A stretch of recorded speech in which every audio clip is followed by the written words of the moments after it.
So next is Janu Sirsasana B. So we take the foundation we laid down in A and we add on to that. So from Janu Sirsasana A, we are here. And for B, what we do is we lift the pelvis, keep the right foot where it is, or the bent knee foot where it is, and we're just going to shift the pelvis forward.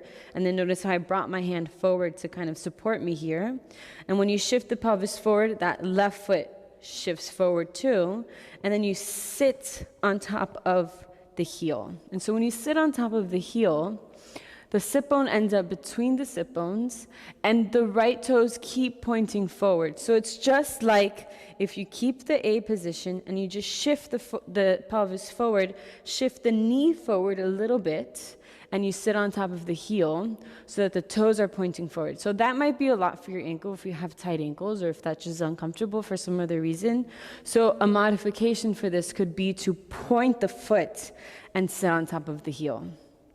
But with the foot flexed, you kind of get the heel right in that Mula Bandha position. So it's kind of a reminder to engage Mula Bandha and wake up that energy in the pelvis. And so the forward fold here is the same. Inhale, exhale, fold, all the same things we talked about in A. And one other thing I just want to kind of emphasize again that I said really quickly is the knee kind of shifts forward. So with the A position, the knee is not fully in 90 degrees, I would say a little bit less. But with B, the angle closes a little bit.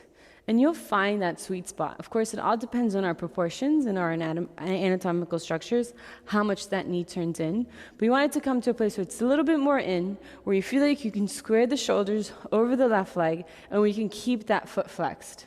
Yeah? A modification for this would be just to do A again, or to maybe not come all the way up onto the foot. Eventually you want to be all the way onto the foot where the heel's in between the sit bones. Maybe you can also just ease into that process.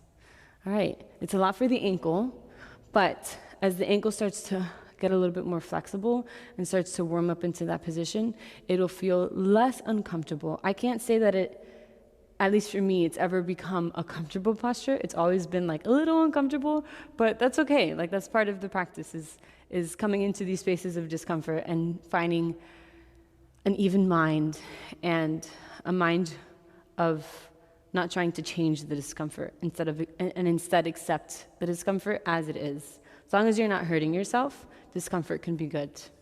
All right.